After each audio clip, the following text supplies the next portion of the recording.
Hola criptofamilia, criptomiembros y demás seguidores del canal. Somos Alex y Raúl y hoy continuamos con nuestra segunda parte de qué es el dinero y Bitcoin.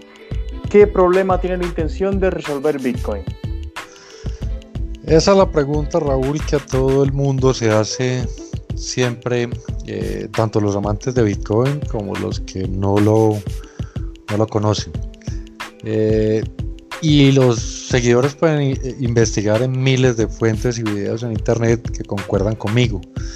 Y de hecho les recomiendo que vean videos de Andreas Antonopoulos, que para mí es uno de los evangelizadores más importantes que tiene Bitcoin. Les dejamos la info en los comentarios del video. Y vale, voy a comenzar con tu pregunta. Empezaría con la inflación, porque por primera vez en la historia Bitcoin rompe este paradigma. En el video anterior, en el de qué es el dinero, les explicábamos que antiguamente el oro era el mejor dinero porque tenía la tasa de inflación más baja y predecible, ¿okay? Las personas podían almacenar de manera confiable su riqueza en ese medio y sabían con bastante certeza, salvo cualquier avance tecnológico o alguna mina de extracción gigantesca, que ese suministro solo aumentará alrededor del 2% al año.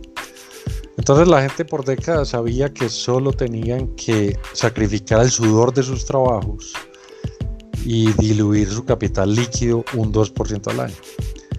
Así que con Bitcoin, por primera vez en la historia, tenemos una oferta monetaria que es perfectamente predecible y universalmente transparente.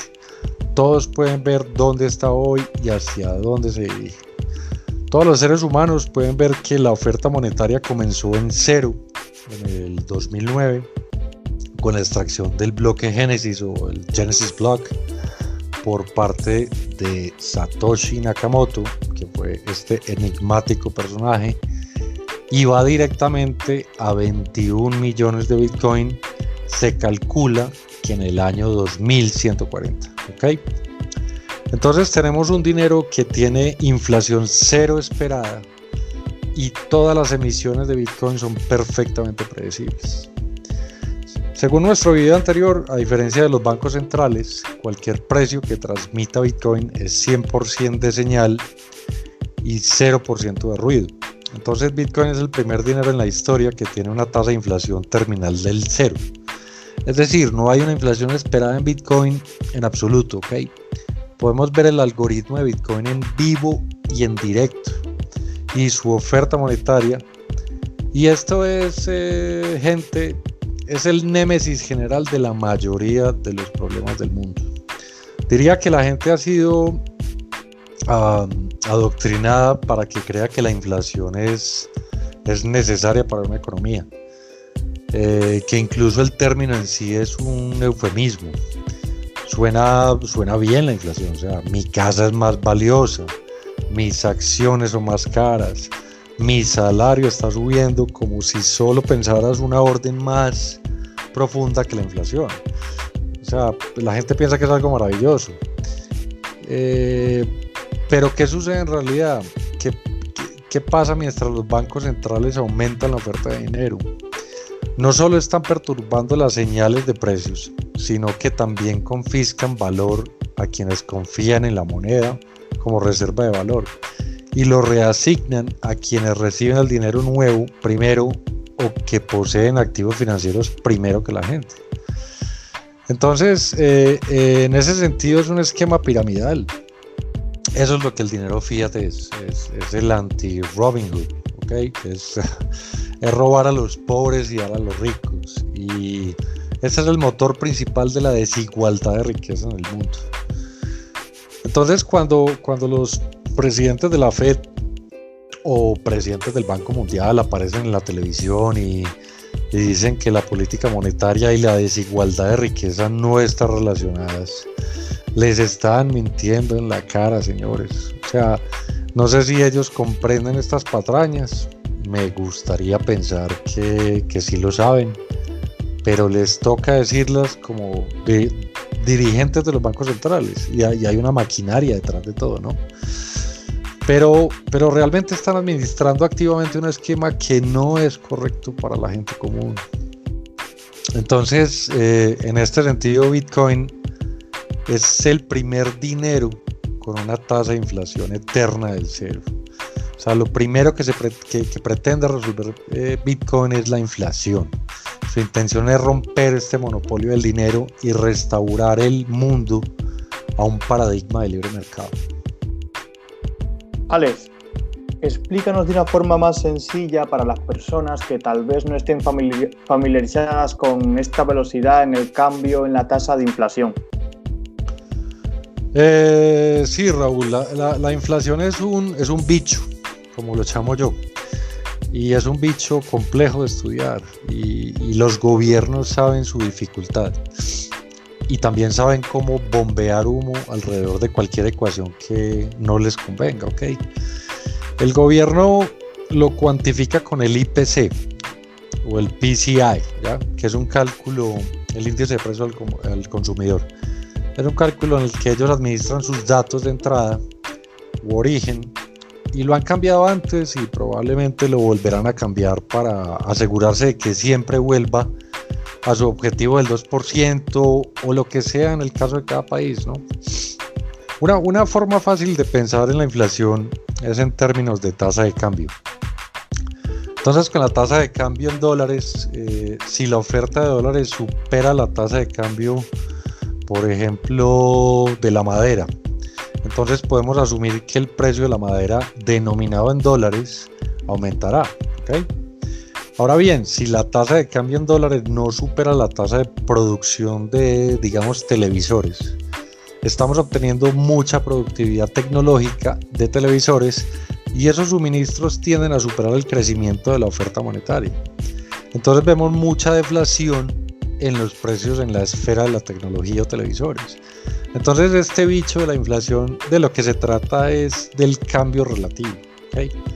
Mantener la demanda constante, fluctuando las tasas de cambio relativas entre la oferta monetaria y el artículo que está midiendo la inflación, ¿vale?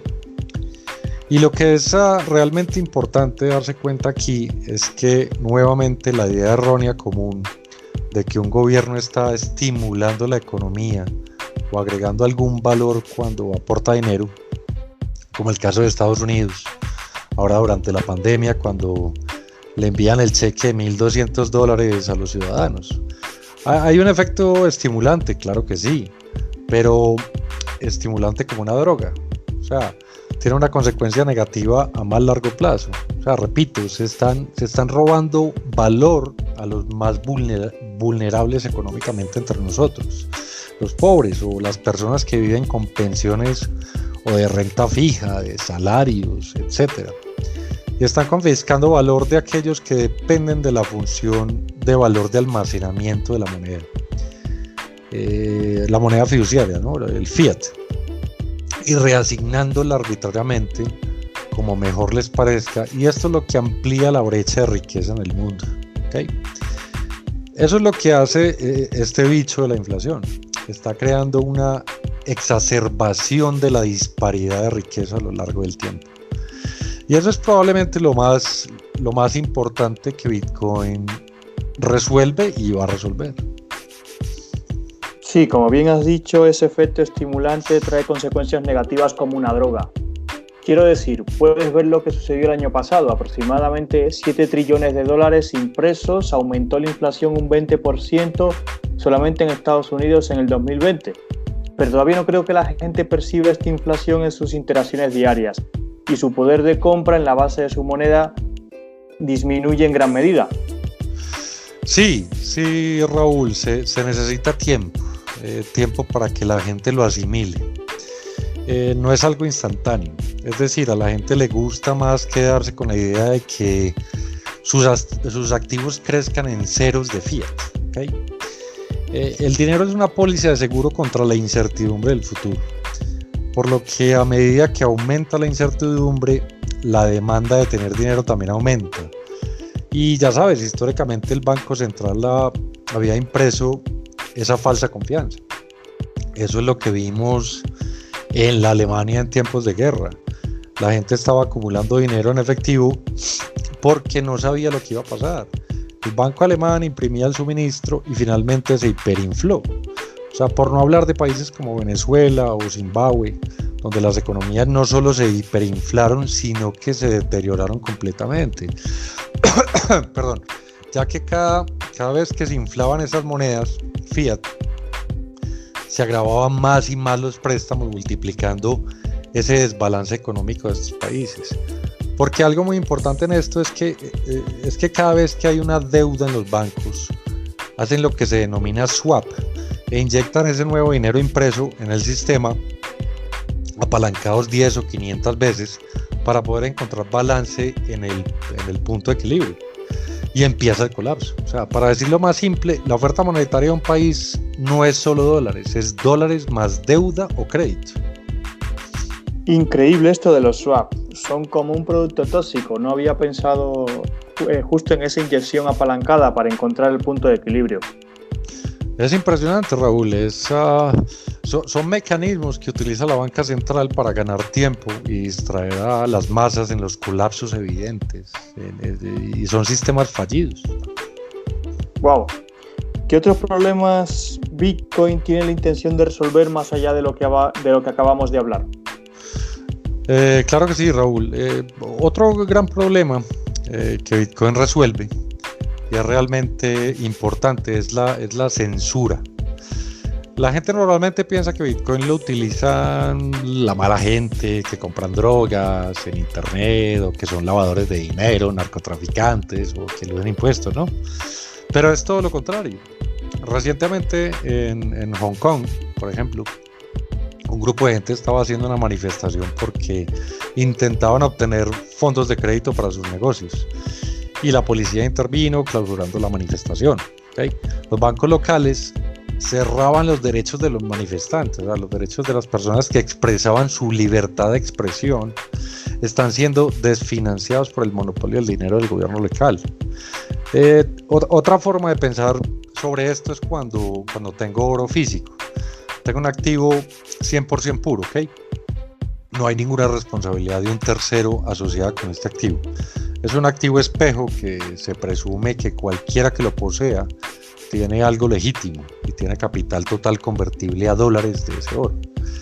En cambio, todas las monedas fiat nunca serán un capital puro porque siempre existe el pasivo asociado, por lo que es un activo deteriorado. Estos pasivos se realizan en forma de autorización de moneda, como cuando desautorizan los billetes, desautorizaron los billetes de 500 rupias en la India de la noche a la mañana. O sea, lo desactivan porque son gobiernos monopolistas y son propensos a realizar este tipo de censuras. O sea, se encuentran en estas situaciones de inflación y confiscan su valor continuamente. También se pueden cerrar las cuentas bancarias de un país, como sucedió en Argentina con el corralito, no sé si lo recuerdan. Entonces, esto inhibe la función del mercado libre. Todas estas acciones representan impedimentos para el comercio, crean bloqueos y suprimen la creación de riqueza. O sea, las economías tradicionales reprimen la innovación y suprimen lo correcto con monopolios legales. Creo que todos sabemos desde el colegio o en las universidades que los monopolios son malos, ¿no? Los monopolios optimizan las ganancias para el productor a expensas de todos los participantes del mercado. Y en el ámbito del dinero, esta es lo que la Fed y todos los bancos centrales tienen el derecho exclusivo de contrarrestar o contravalorar las monedas fiat. ¿Entienden? Entonces pueden producir ese dinero a un costo casi nulo y externalizar todas las consecuencias de eso sobre aquellos que se ven obligados a usar el dinero. Entonces Bitcoin, al vencer estos monopolios legales, en realidad está devolviendo al mundo un estado libre, donde la innovación tiende a florecer. O sea, se levantan las restricciones comerciales, se mejora la creación de riqueza. Entonces, Bitcoin obliga a estos monopolios a competir en el mercado libre. La competencia es el proceso a través del cual se establecen los precios adecuados. Bitcoin recurre a lo que, como decíamos, es la innovación, a través del cual se escuchan bien las preferencias del cliente. Entonces, si continuamos con estos monopolios, no importa lo que los clientes crean que tienen, no hay elección, la banca central es lo único que hay, ¿no? Un ejemplo de esto es la experiencia de servicio al cliente que tiene la gente cuando hace una diligencia gubernamental o como algo tan cotidiano como actualizar la licencia de conducción o actualizar el pasaporte, versus la experiencia de servicio al cliente que puedes tener en Amazon, ¿no? Una tienda de estas online. Estos organismos gubernamentales son un monopolio frente al mercado libre de Amazon. O sea, y Amazon se ha convertido en un monopolio natural con el tiempo, pero no es un monopolio legal, no. O sea, Jeff Bezos no tenía licencia para monopolizar los canales de distribución digital, ¿okay? Entonces, al desfinanciar este mecanismo, Bitcoin desfinancia este medio a través del cual los gobiernos confiscan. Bueno, en realidad obliga a los gobiernos a que se vuelvan más responsables de las preferencias de los clientes. Y a lo largo del tiempo esperaríamos tasas impositivas e impuestos que hoy en día no son consensuadas. ¿Okay? Esto es muy importante. O sea, todos pagamos un impuesto de estos monopolios y digamos que pensamos, genial, mi país lo necesita o yo lo necesito para mi comunidad. Pagamos el 20, 30, 40% de impuestos, dependiendo de donde vivamos, ¿no? Pero eso es lo que hay, no hay negociación. El gobierno ha dicho y punto, no hay nada más que hablar. Entonces, con Bitcoin esperamos que estas tasas se vuelvan más consensuadas y más negociables a medida que la jurisdicción comience a competir con su ciudadanía. Y esto introduce el arbitraje jurisdiccional.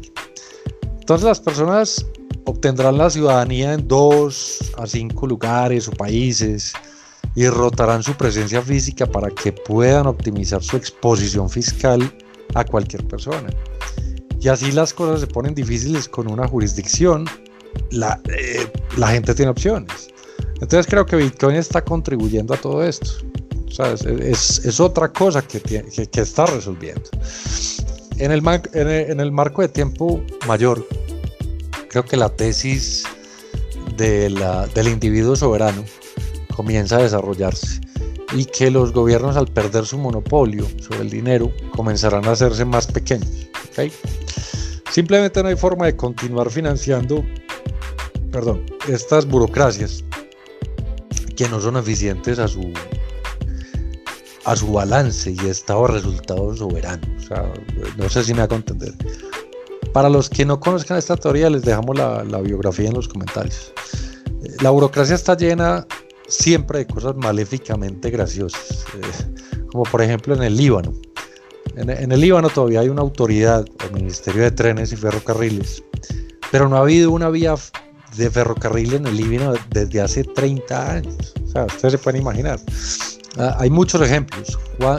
¿Cuántos de ustedes se han preguntado si realmente se necesitan tantísimos puestos políticos en sus países? Seguro que se lo han preguntado. Pero estas burocracias no son participantes del mercado libre, por lo tanto no son responsables ante el balance de resultados del país, por lo que simplemente se convierten en una organización ineficaz. Bitcoin intenta resolver esto al obligar a los gobiernos a competir de manera más plana en las jerarquías burocráticas, que simplemente devuelven valor a los participantes del mercado. Entonces, Alex, creo que sería natural que una persona que no está íntimamente familiarizada con muchos de los argumentos y contraargumentos de Bitcoin, lo que se están diciendo a sí mismo, lo que se está preguntando en este momento, es que el gobierno nunca permitirá que esto intervenga o reemplace las monedas fiat, como las conocemos hoy. Entonces, ¿cómo respondes a una persona con ese argumento? Porque seguro que lo has escuchado 1.000.000 de veces. ¿Cómo le responderías tú a esa persona? Sí, Raúl, sí, lo he escuchado muchas veces.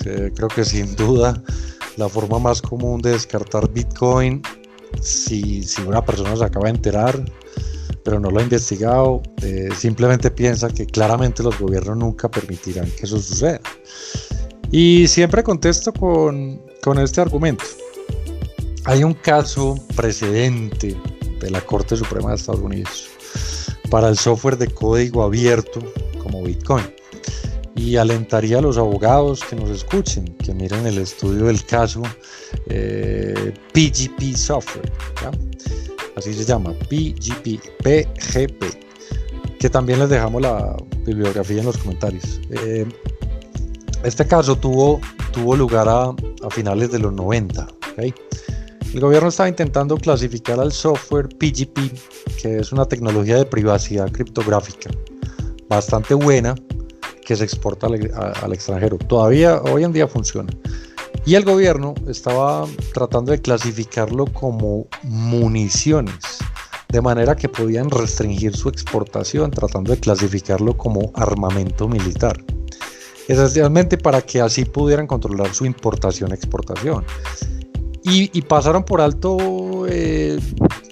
pasando por alto los detalles del caso, la clasificación que le tenía a la información encriptada el Ministerio de Defensa americana, pero el caso tomó un punto de inflexión muy importante, cuando el acusado en realidad es el que representa a PGP, que es un señor que se apellida Zimmerman, ¿okay?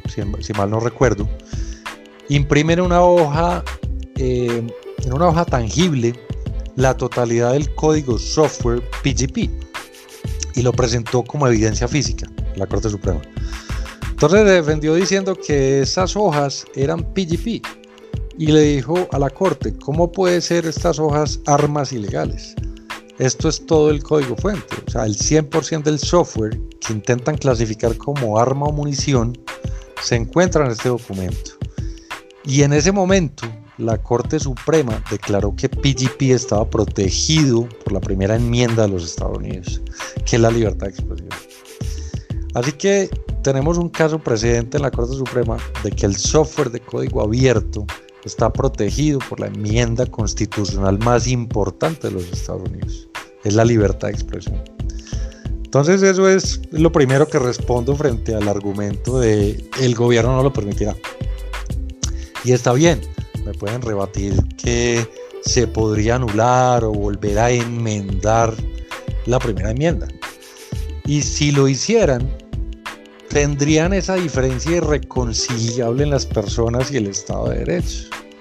O sea, incluso si lo hicieran, incluso si quitaran a la libertad de expresión, ¿okay? Y bueno, todos nos volvemos en dictaduras y Bitcoin lo pusieran fuera de la ley, Bitcoin está en la red y es virtualmente inaplicable, ¿okay? O sea, Bitcoin es un software tan artificialmente vivo que se ejecuta continuamente en todo el mundo.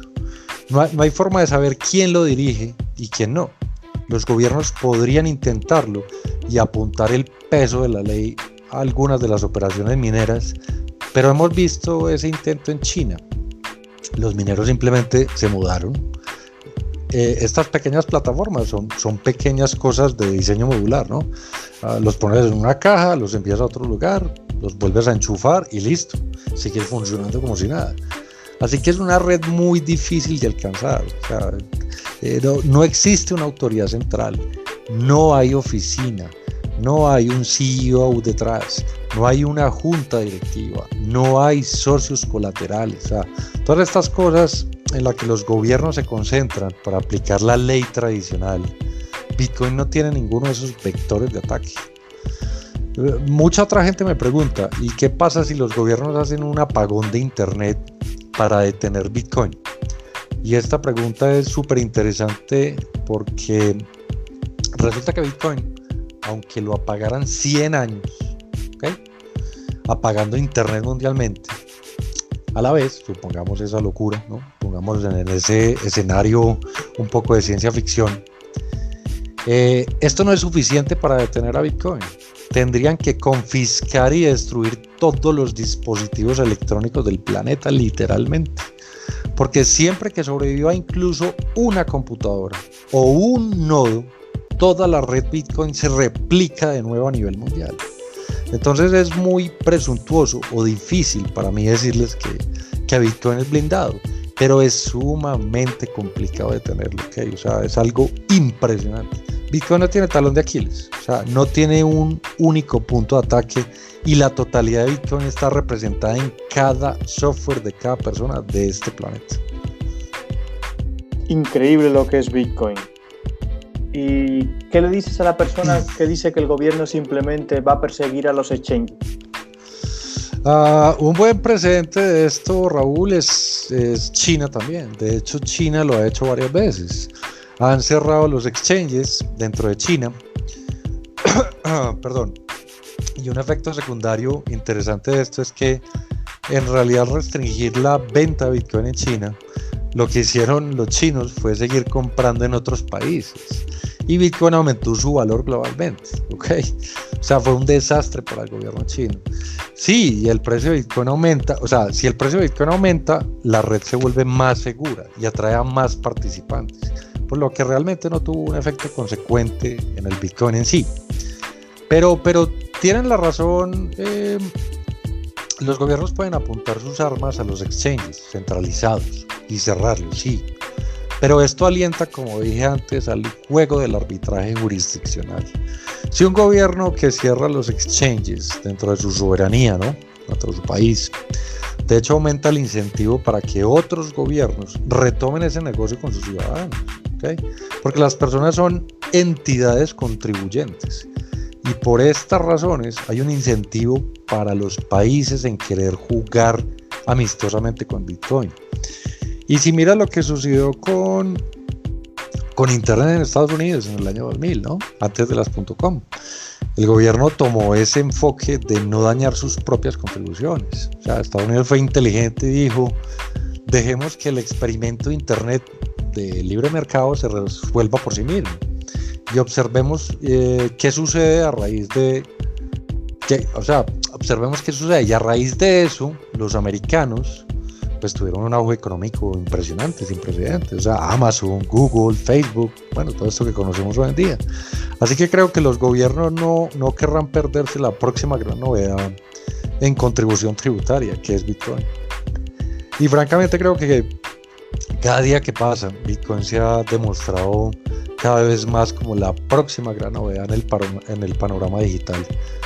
Bitcoin surgió en el mundo, se inició a sí mismo al incentivar a otros a adoptarlo y usarlo, ¿okay? Esto se desarrolla en todos los niveles, juega en el nivel individual, en el nivel corporativo, incluso en el nivel del Estado Nacional, de modo que te perjudica más económicamente al tratar de ignorarlo o resistirlo.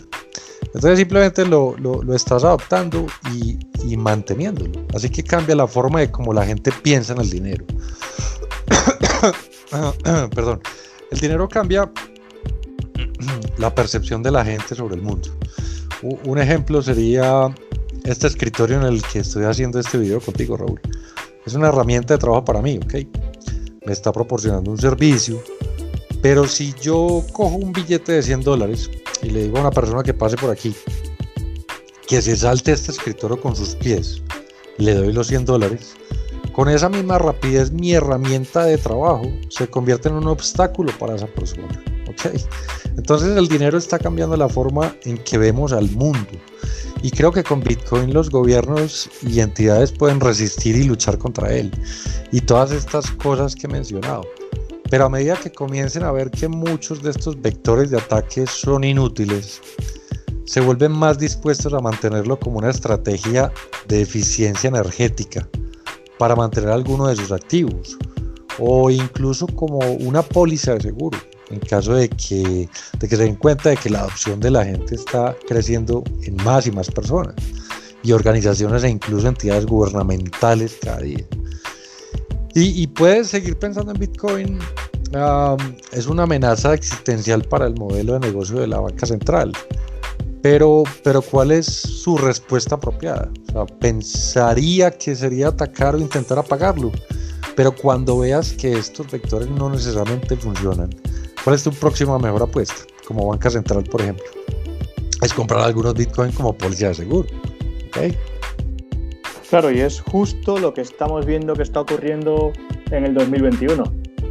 Exacto, y si tengo una hipoteca, y si tengo una hipotética póliza de seguros del 0.1% de mis activos, como Banco Central, que eso no es nada para ellos, en Bitcoin tengo un 0.1% de fondos de cobertura para pelear el éxito del Bitcoin en el futuro.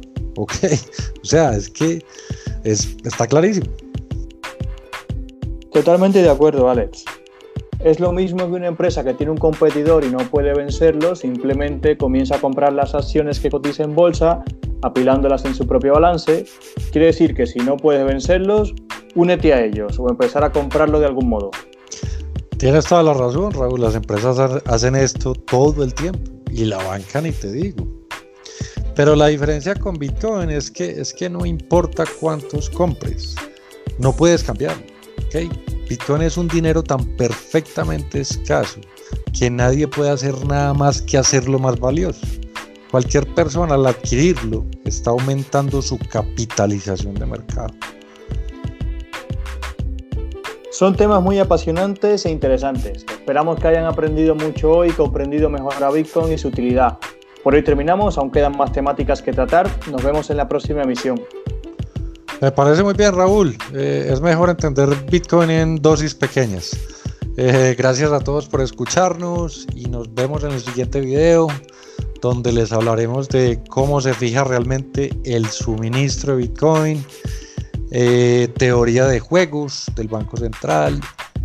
También les vamos a hablar de qué es la tecnología blockchain de Bitcoin y por qué el precio es tan volátil. Si no quieres perderte ninguno de nuestros vídeos, suscríbete a nuestro canal. También tenemos nuestro podcast para seguir hablando sobre Bitcoin, blockchain y trading. Hasta un próximo episodio. Hasta luego a todos.